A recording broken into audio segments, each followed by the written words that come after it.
Assalamualaikum warahmatullahi wabarakatuh. Waalaikumsalam warahmatullahi wabarakatuh. Alhamdulillah wassalatu wassalamu ala Rasulillah wa ala alihi wa sahbihi wa mawalah. Wa la hawla wa la quwwata illa billah wa ba'da. Mari kita buka dengan bacaan umul kitab Al-Fatihah. A'udzu billahi minasyaitonir rajim. Bismillahirrahmanirrahim. Alhamdulillahirabbil alamin. Ar-Rahmanir Rahim. Maliki yaumiddin. Iyyaka na'budu wa iyyaka nasta'in. Ihdinas siratal mustaqim. Siratal ladzina an'amta 'alaihim ghairil maghdubi 'alaihim waladdallin. Rabbi firli wa walidayya wal mu'minina amin. Ini siang-siang Ramadan ya, panas ya. Kalau ada, mungkin kalau yang melihat HP ya, ada postingan makanan-makanan atau minuman-minuman ya, bisa tergiur ya. Makanya kalau orang puasa itu makruh ya, mencium sesuatu yang berbau harum ya, nanti bisa membangkitkan gairah ya, membangkitkan nafsu ya. Jadi ada istilah aromaterapi ya, itu juga bisa mempengaruhi kejiwaan seseorang, mempengaruhi mungkin mood seseorang ya. Dan kalau puasa itu mencicipi makanan tidak apa-apa ya, tapi makruh. Sekali lagi makruh, asal tidak ditelan. Kalau ditelan dengan sengaja berarti batal. Tapi kalau tertelan dengan sendirinya tidak batal. Jadi ini musim bisa dikatakan pandemi yang melebar ya. Jadi COVID-nya 19, virusnya tahun 2019 seharusnya sudah expired, sudah kadaluarsa, sudah 2 kali ulang tahun itu. Sekarang tahun 2021. Nah, bagi mereka yang membawa masker hati-hati ya. Bisa jadi sambil makan permen ya, tidak ada yang tahu ya. Jadi puasa itu urusan kejujuran antara dia dengan Allah Subhanahu wa ta'ala. Bisa jadi dia bilang puasa tapi tidak tahu ya, di kamar mandi dia bisa sambil minum ya, kelihatannya kumur-kumur tapi tidak ada yang keluar ya. Ya. Kita lanjutkan pada halaman 79 paling atas. Bismillahirrahmanirrahim. Zimmatul muslimina utawi tanggungane pira-pira wong muslim iku wahidatun siji. Jadi tanggungan orang-orang muslim itu satu. Faman mengkotai sapa wonge iku akhfaro ngrusak janjine dhewe sapa man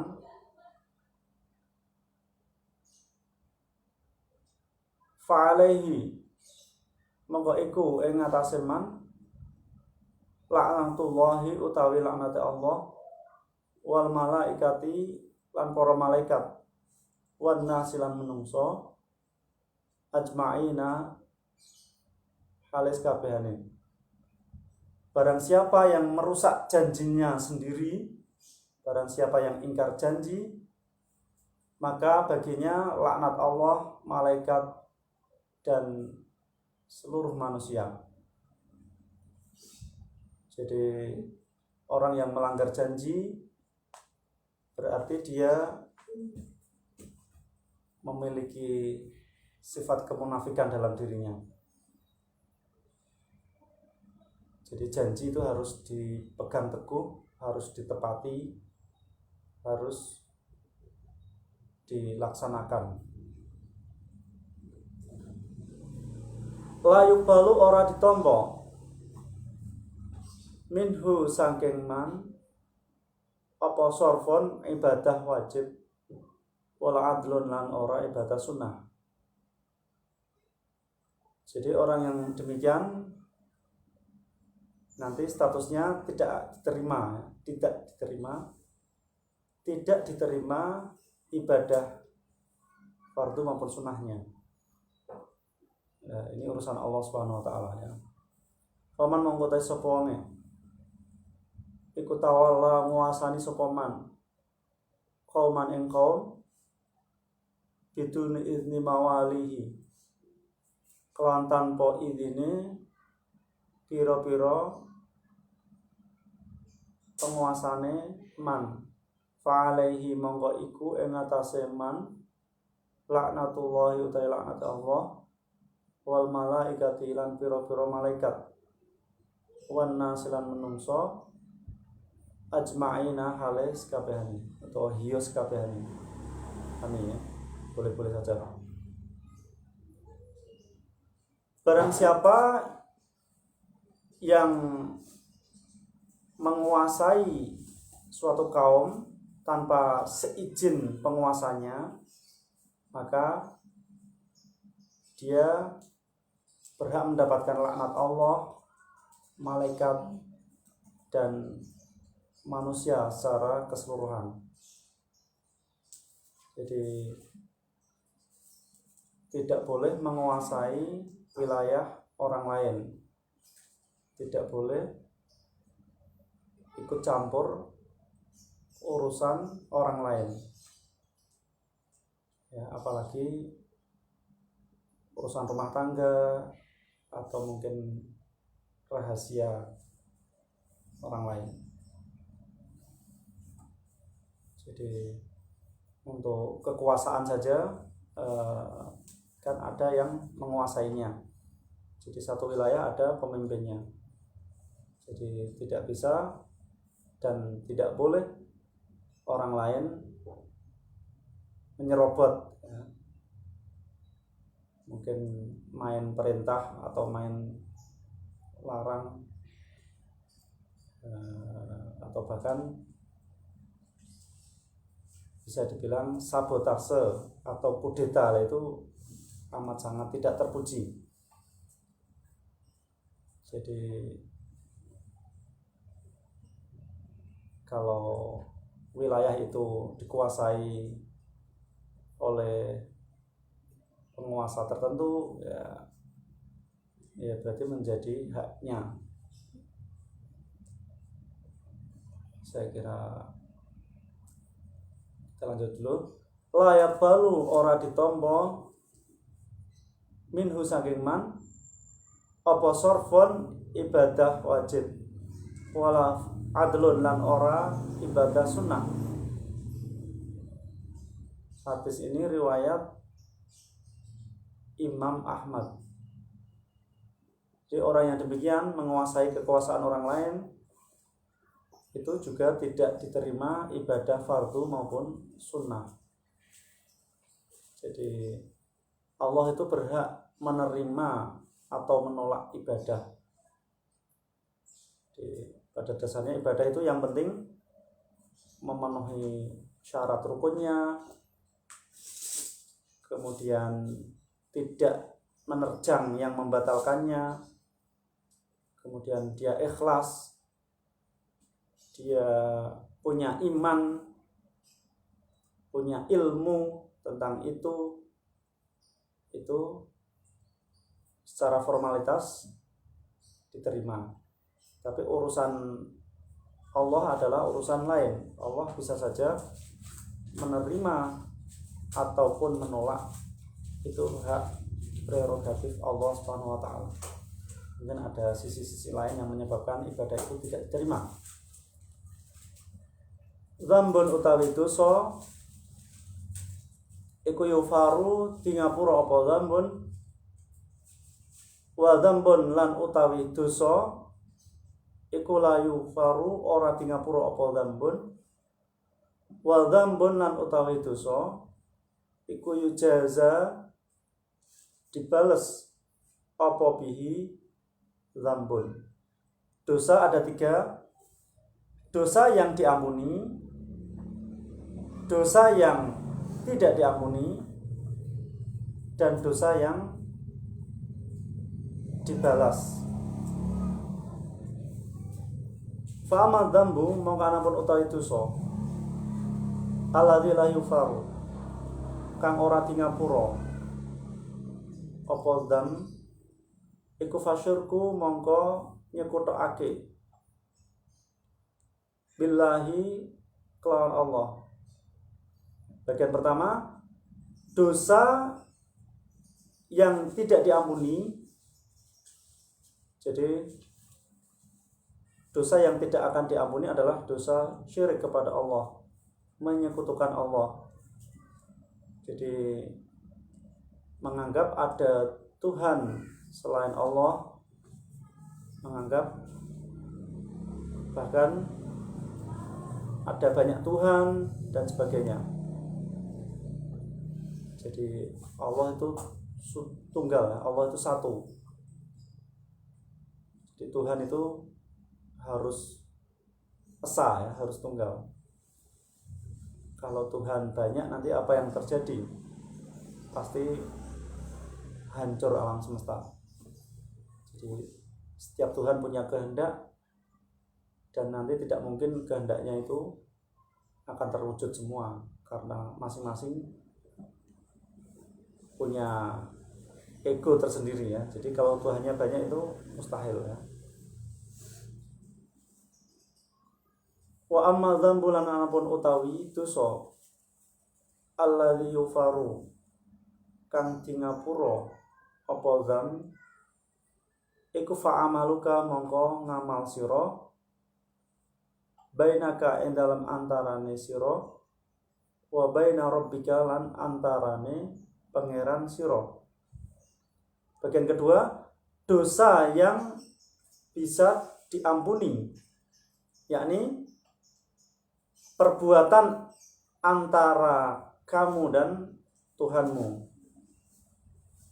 Jadi dosa antara hamba dengan Tuhannya ini akan sangat mudah untuk dimaafkan, ya, karena Allah itu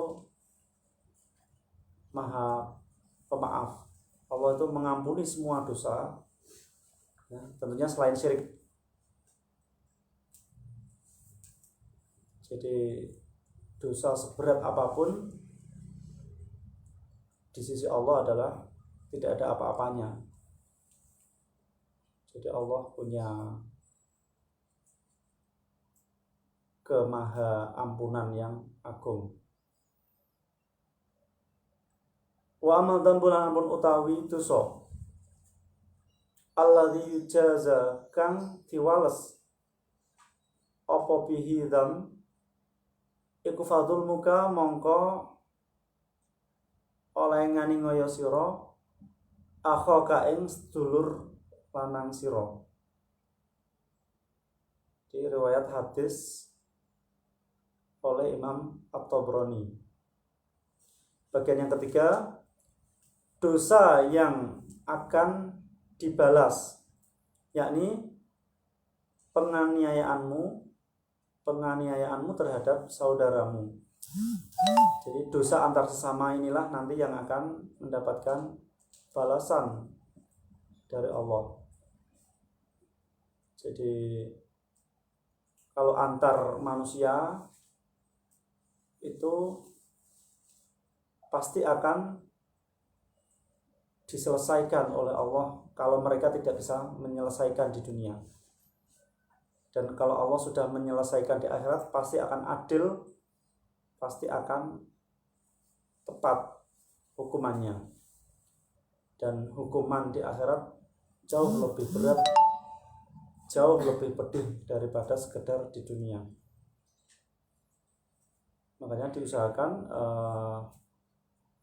ketika di dunia senantiasa segera bertaubat dan selalu memohon ampunan kepada Allah,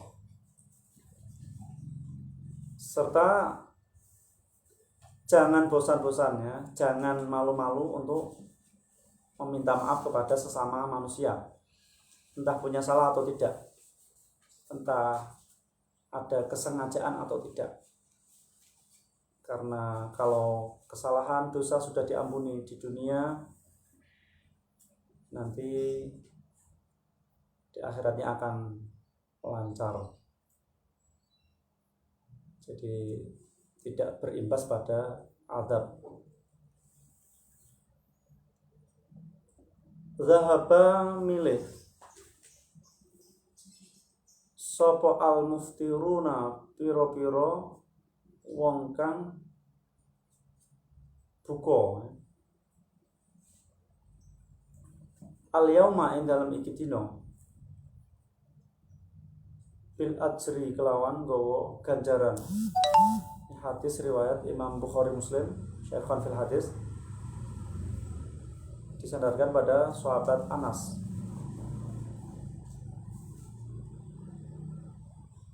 Di orang-orang yang berduka pada hari kiamat akan membawa pahalanya. Jadi orang-orang yang ahli puasa akan memetik pahala puasanya.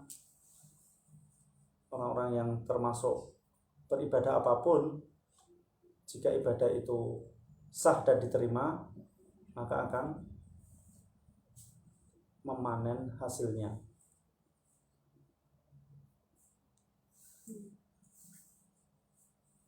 Dzud dirhamaini utawi wong kang duweni dirham loro iku asyadu luweh berat apane hisaban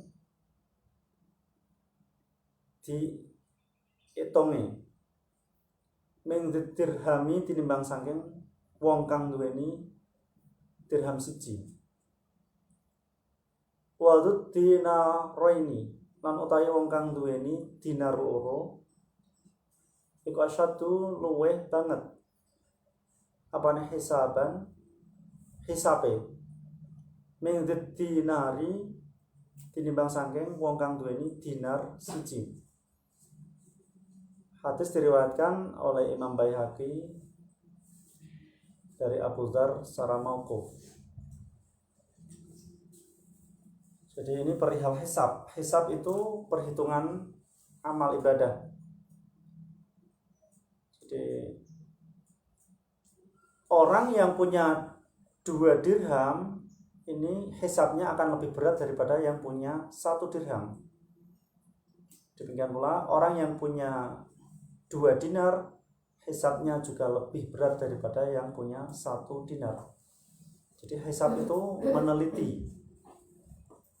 Jadi Allah nanti di akhirat akan meneliti semua harta kekayaan, dari mana diperoleh dan untuk apa dipergunakan. Jadi Allah ini kalau meneliti sangat teliti, tidak ada yang terlewat. Jadi ini berkaitan dengan halal haram, berkaitan dengan mungkin cara memperolehnya atau mungkin wujud harta bendanya itu sendiri. Jadi kita diperintahkan untuk meneliti diri kita sebelum diteliti oleh Allah Subhanahu wa taala. Kita menghisab diri kita sebelum dihisab oleh Allah taala.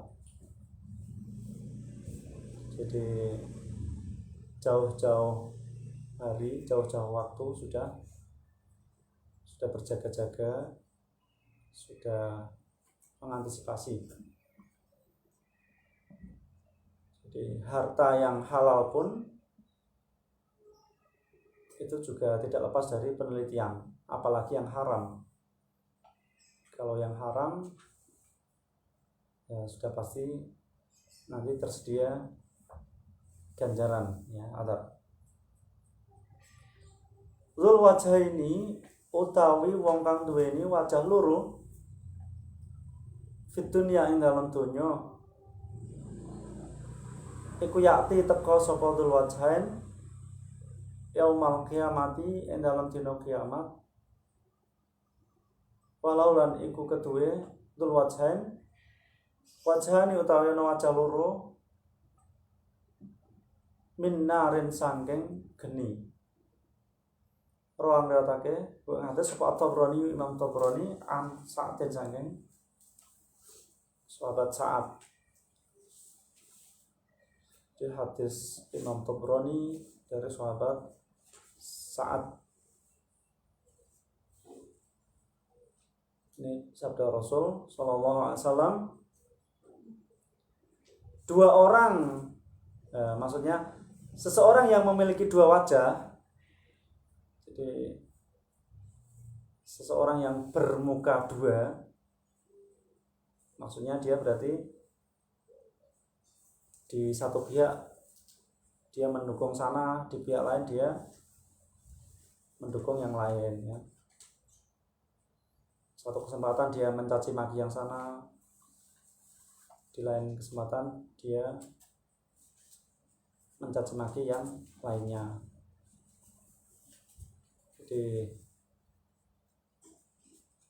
dia seperti bunglon ya, di dekat warna coklat bunglon akan berubah warna menjadi coklat, di dekat warna hijau bunglon akan berubah warna menjadi hijau, dan seterusnya. Jadi orang yang berwajah dua di dunia nanti di hari kiamat, di hari kiamat juga punya dua wajah yang dari api, dari neraka ya. Jadi apinya menyala-nyala di wajahnya. Jadi orang harus bisa jujur ya, orang harus bisa menempatkan sesuai tempatnya. Jadi jujur itu berkaitan dengan kenyataan yang terjadi. Ya, berbeda kalau misalnya orang menghibur ya, berbeda. Misalnya ada orang yang sedih, terus mungkin kita ya menyesuaikan ya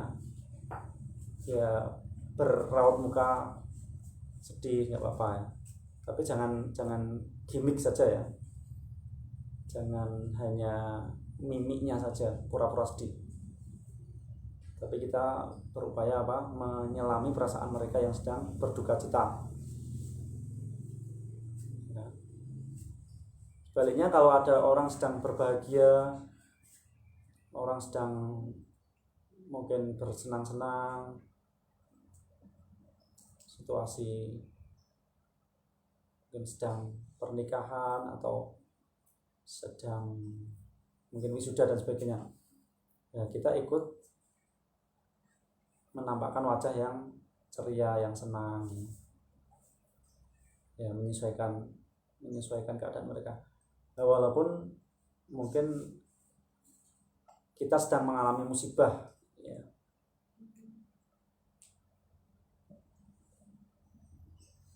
Atau kalau di hadapan pasangan ya, suami istri, ya itu nggak apa-apa ya, misalnya ya berbohong dalam hubungan suami istri ya, kalau untuk kebaikan kan tidak apa-apa. Misalnya sakit tapi bilangnya apa? Tidak apa-apa. Atau mungkin masakannya terlalu asin misalnya ya. enak nggak? Wah enak. Ini ala chef ya. Ini bagaikan koki di hotel berbintang 5 ya misalnya. Ya kita makan bersama saja ya. Nanti kan otomatis dia akan merasakan ya. Akan merasakan, oh ternyata asin. Nanti dia akan sadar dengan sendirinya ya. Jadi tanpa menyakiti hati mereka, jadi cukup dengan isyarah yang lembut gitu ya. Nah, seperti Rasul itu saat hidangannya terasa aneh ya, itu Siti Aisyah dipanggil Humaira ya. Humaira itu kemerah-merahan, memang kulitnya kemerah-merahan, putih kemerah-merahan.